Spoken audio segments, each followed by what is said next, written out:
The doorbell rang at exactly 11:47 p.m. on Halloween night. Sarah froze. Trick-or-treating had ended hours ago. Her 8-year-old daughter, Emma, was already asleep upstairs, her plastic pumpkin bucket still half full of candy on the kitchen counter. But someone, or something, was at the door. She approached slowly, her hand trembling as she reached for the handle. Through the peephole, she saw nothing, just darkness. But on her doorstep sat a single piece of candy, wrapped in black paper with a silver ribbon and a small tag that read, "For Emma, open with love." Sarah picked it up. The wrapper was cold, unnaturally cold. She brought it inside, her curiosity overtaking her caution. As she began to unwrap it, the candy screamed. Not a recording, not a prank, a real human scream, filled with terror, agony, and something else. Recognition. Because Sarah knew that voice. She'd heard it before, years ago, on the worst night of her life. Before we go further, make sure you're subscribed to the channel and drop a comment telling us your favorite horror topic. Now let's find out what was inside that candy, and why it knew Sarah's darkest secret. Sarah dropped the candy. It hit the hardwood floor with a wet thud and the screaming stopped. Silence rushed back into her kitchen like water filling a void. Her heart pounded so hard she could feel it in her throat. She stared at the black wrapper, now partially torn, revealing something dark and glistening inside. Not chocolate, not caramel, something organic, something that looked almost like flesh. "Mom?" Sarah spun around. Emma stood in the doorway, her pink nightgown catching the dim light from the hallway. Her daughter's eyes were open, but there was something wrong with them. They looked past Sarah, through her, focused on something that wasn't there. "Emma, honey, you should be in bed. He says you remember him." Emma's voice was flat, emotionless. "He says you left him in the dark." Cold terror gripped Sarah's spine. "Who says that, baby? Who are you talking about?" "Marcus." Emma tilted her head, and for a moment, just a moment, Sarah saw someone else looking out through her daughter's eyes. Someone older, someone angry. "He's been waiting for you. 15 years in the dark, Sarah. 15 years alone." Sarah's legs nearly gave out. Marcus. God, she hadn't heard that name spoken aloud in over a decade. She'd buried it, locked it away with all the other terrible memories from that Halloween night when she was 17. The party at the old Holloway mansion. The stupid game they'd played. The basement door that should have stayed locked. "Emma, wake up!" Sarah grabbed her daughter's shoulders, shaking her gently. "Wake up, please."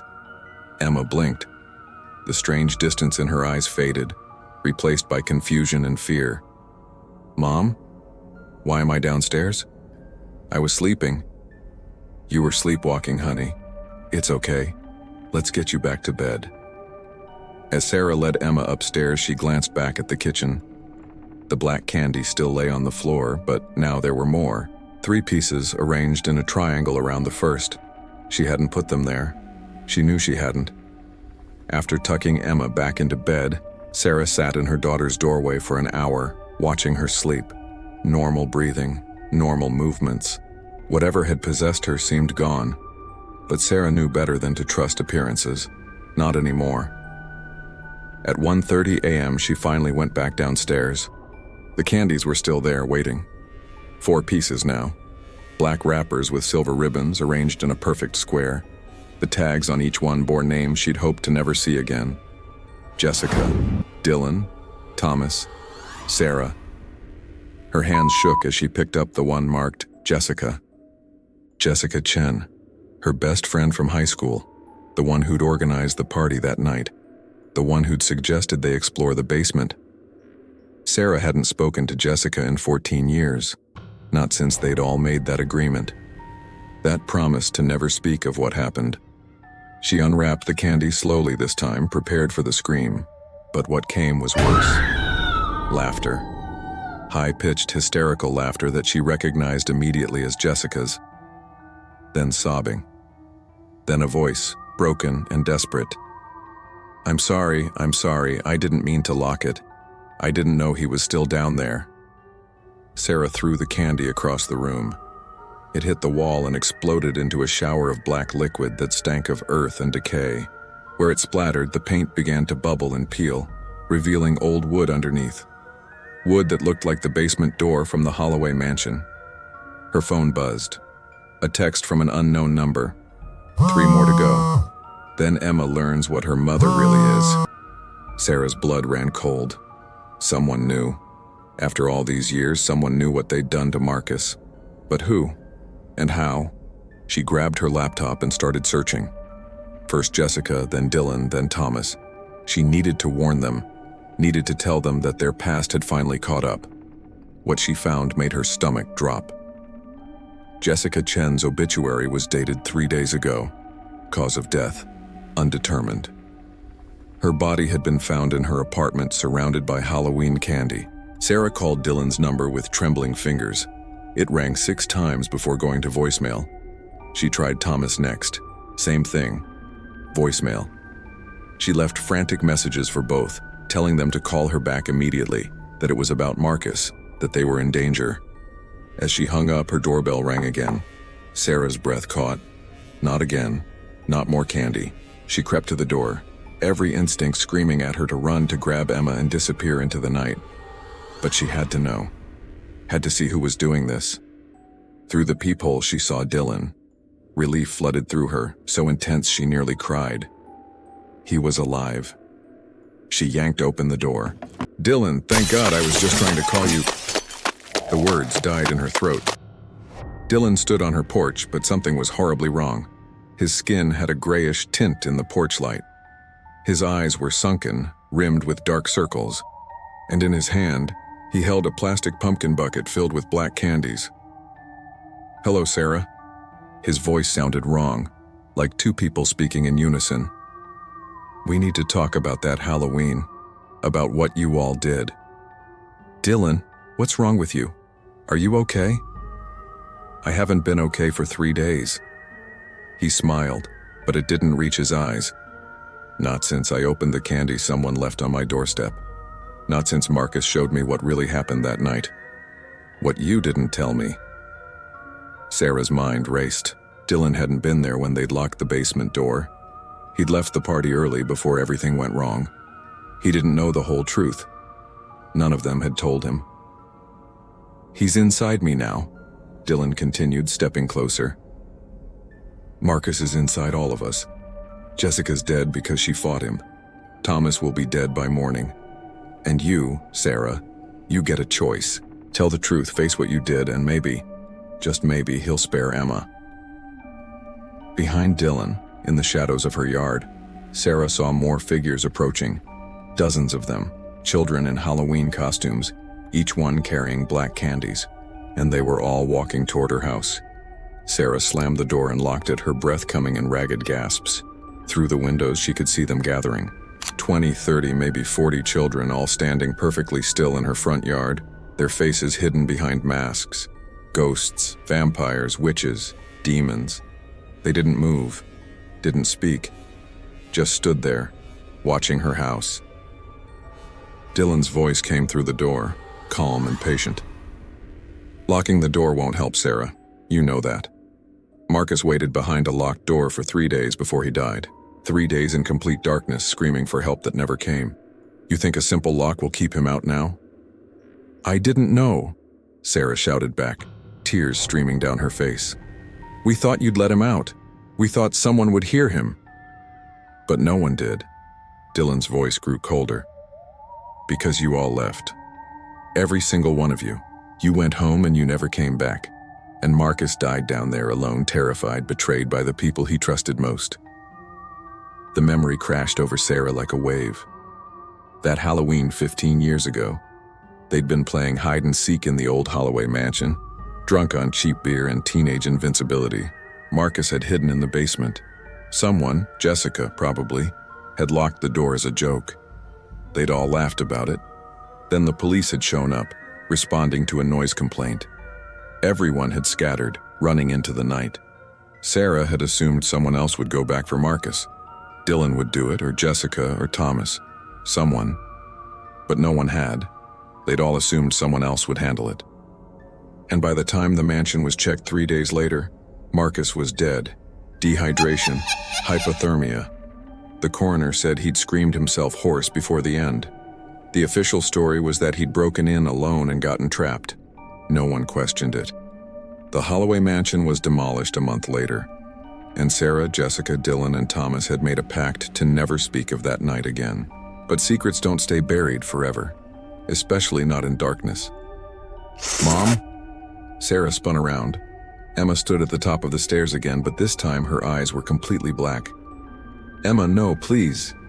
Sarah started up the stairs, but Emma held up one small hand. She's fine, Sarah, I'm not hurting her. I would never hurt a child. Marcus's voice came from Emma's mouth, but it was gentle, almost kind. Children don't deserve to suffer for their parents' sins. That's not justice, that's just cruelty. Then let her go. Please, Marcus, if you want revenge, take it out on me, not my daughter. Revenge? Emma's head tilted, and a sad smile crossed her face. Is that what you think this is? Sarah, I don't want revenge. I want you to understand. I want you to feel what I felt. The betrayal, the abandonment, the desperate hope that someone who loved you would come back. Sarah sank to her knees on the stairs, sobbing. I'm sorry. God, Marcus, I'm so sorry. Not a day has gone by that I haven't thought about you. Haven't hated myself for leaving. Then why didn't you tell anyone the truth? I was scared. I was 17 and scared and stupid. And by the time I realized what had happened, it was too late. Telling the truth wouldn't have brought you back. It would have just destroyed more lives. So you protected yourselves. Emma's voice grew harder. Jessica went on to become a lawyer. Thomas became a doctor. Dylan's a teacher now. And you, Sarah, you became a mother. You all got to live full lives while I rotted in the dark. Do you know what that's like? To watch your friends abandon you? To scream until your throat bleeds and know that no one's coming? I know I can never make it right, Sarah whispered. I know that. But please, please don't punish Emma for what I did. Emma was silent for a long moment. Then she descended the stairs, moving with an eerie grace that wasn't her own. She stopped in front of Sarah and reached out to touch her mother's tear-stained face. Thomas is already gone, Marcus said softly. I visited him an hour ago. He fought like Jessica did, denied everything, blamed everyone else. So I showed him what it's like to suffocate in darkness. Dylan's different, Marcus continued through Emma. He didn't know the whole truth.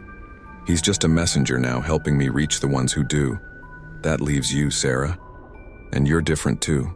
Sarah looked up at her daughter's possessed face, searching for any sign of Emma underneath. Different how? You actually feel guilty. You actually care that I died. Jessica didn't.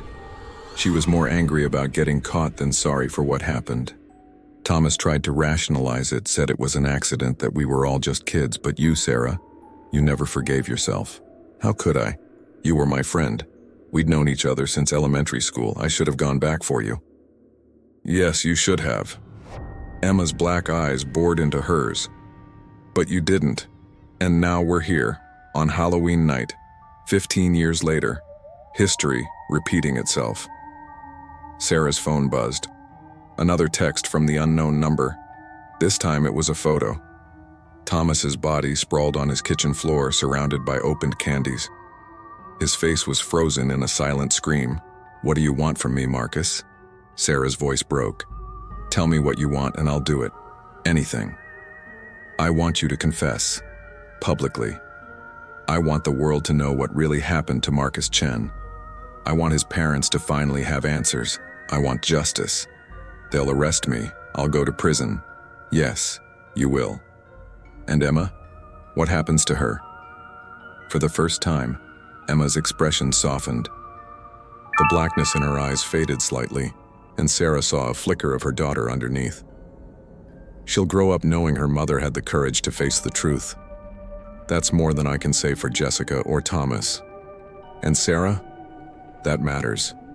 It won't bring me back, but it matters. Outside, the children began to move.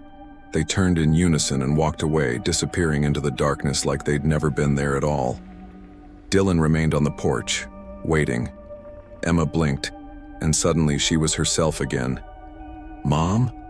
Why am I downstairs? And why are you crying?" Sarah pulled her daughter into her arms and held her tight, breathing in the scent of her strawberry shampoo. "Because I love you, baby, more than anything in this world." She knew what she had to do. The candy had delivered its message.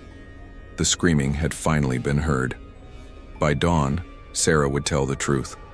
And Marcus, after 15 years of darkness, would finally be able to rest.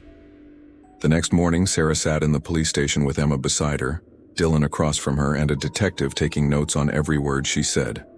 She told them everything: the party, the game, the locked door, the pact of silence. Marcus's death that could have been prevented if just one of them had gone back. Jessica's and Thomas's deaths were ruled as supernatural phenomena that couldn't be explained. The case files were sealed, but Marcus's case was reopened. His parents, now in their 60s, finally learned the truth about what happened to their son. The pain in their eyes was unbearable, but Sarah faced it. She owed Marcus that much. Sarah was charged with criminally negligent homicide and obstruction of justice. She received a 5-year sentence with possibility of parole in 3. Emma went to live with Sarah's sister, who promised to bring her for visits every month. On the first Halloween after Sarah's confession, Emma found a piece of candy on her doorstep. Not black this time. It was wrapped in silver paper with a blue ribbon. The tag read, "Thank you for making her brave." Inside was a single piece of chocolate. Normal, sweet, and completely silent. Some debts can never be fully repaid. Some wounds can never fully heal. But truth, even when it comes too late, still means something. It meant something to Marcus. It meant something to his parents. And someday, when Emma is old enough to understand, it will mean something to her too. Because the worst kind of haunting isn't from ghosts. It's from the lies we tell ourselves to sleep at night. And those lies, eventually, will always come knocking on your door. So what would you have done? If you'd been Sarah that night, would you have gone back? Would you have told the truth immediately? Or would fear have kept you silent? It's easy to judge from a distance, but in the moment, when everything's falling apart, we're all capable of making terrible choices. That's what makes stories like this so unsettling. They hold up a mirror to the darker parts of human nature, the parts we don't like to acknowledge. If this story got under your skin, do me a favor and hit that subscribe button. We explore the shadows here, the uncomfortable truths wrapped in horror and mystery. And drop a comment below telling me what topic you'd like to see next. Real-life mysteries? Psychological horror? Urban legends? The darkness has plenty more stories to tell. The question is, are you brave enough to listen? Thanks for watching. Sleep well tonight, if you can.